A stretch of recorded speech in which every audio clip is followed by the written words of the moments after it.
And to say that today what the president has done goes beyond the symbolism. It's a demonstration of intent in terms of how he wants to handle education as he progresses in his presidency. Like somebody asked recently about procedures. Once the bill has been signed, that is the most important thing. A bill tells you what should be done. The how of it will be done is what we are going to put together. And the good luck is that we have experience already in this area. We already have a federal scholarship board scheme running. But the difference this bill makes is that it's going to be a loans board so that people that don't even have, for whatever reason, don't qualify could be able to apply for a loan. And I'm very sure the country has learned from recovery rates of loans. And the experience we had will be able to guide how the Students' Loans Board will work. I want to congratulate the president and most importantly, congratulate us Nigerians, because what we have now is that nobody should say money did not allow him to go to school. That opportunity will be there, it will be inclusive, and it will be equitable. I thank you. In terms of amounts, well, first and foremost, like I said, an act tells you what to do. The how will be done in terms of procedure. For now, we don't have amount for loans because we've not been given loans. What we have now is grants, which are scholarships, and we already have amounts for those. We have a national scholarship award for which we give every beneficiary 250,000 a year. The last administration in the last 2 years approved a scheme called revitalization of teachers. And in that scheme is to provide 100,000 naira for every student studying education in colleges of education and 150,000 to students studying education in universities. Unfortunately, there are no adequate budgetary provisions to pay everybody. So for the past 2 years, we've succeeded in paying final year students. And with this loans board, it's going to be a lot easier. And like you know, a loan can only have a cap.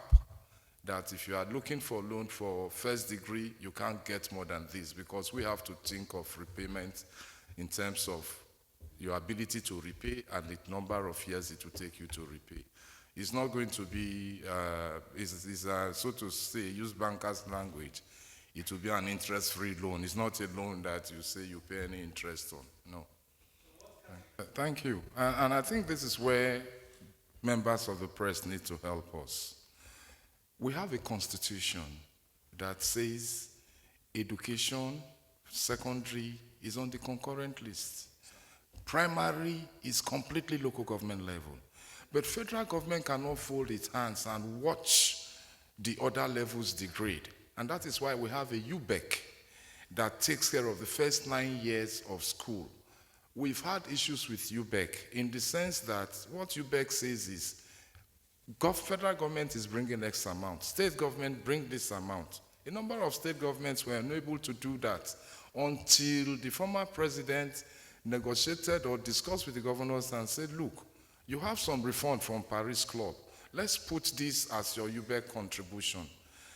Where I'm going is that at the federal level, as much as possible, we are ready to give the financial resources, technical support.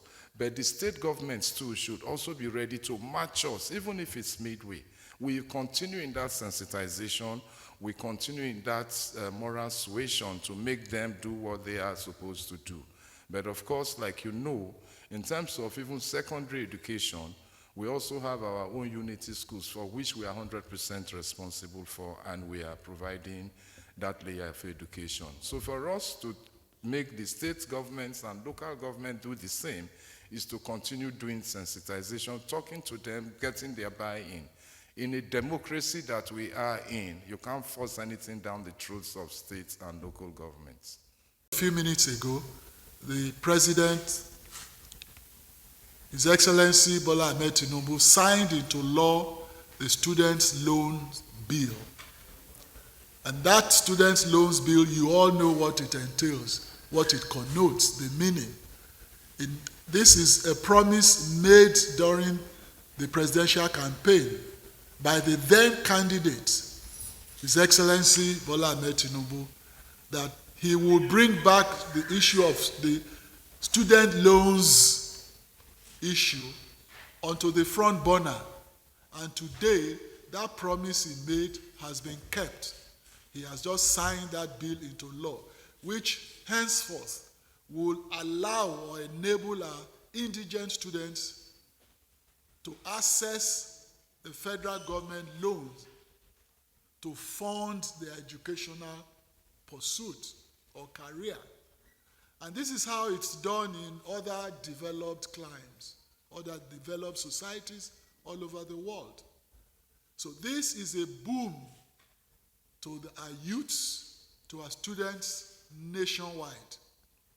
Of course, there are prescribed qualification parameters, and that is the proof of indigenship of whoever is to be a beneficiary. And other prescribed parameters will be there. Of course, there are committees to be set up, the members of committee drawn from various bodies to superintend over the efficient and proficient disbursement of this facility.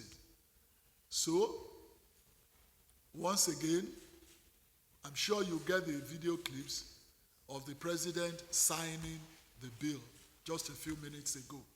So that is being signed into law is already, yes, it has been passed by both houses, the Senate and the House of Representatives.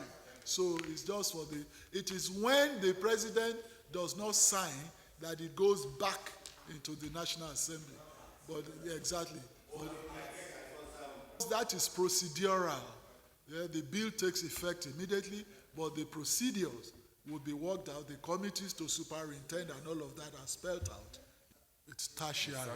Yes, there is an amount, not in terms of the naira and kobo, but in terms of percentage of revenue of the federation. Yeah, and that is also in the bill. No, I can't tell that. Yes, it is when you see the act, you will see it inside the act itself.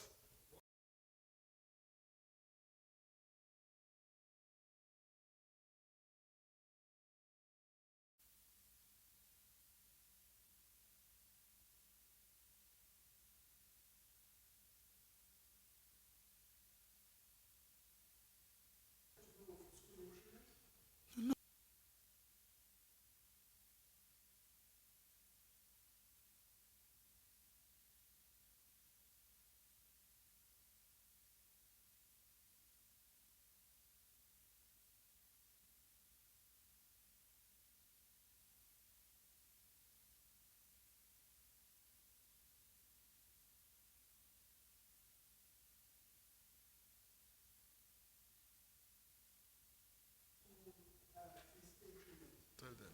Yes, go ahead.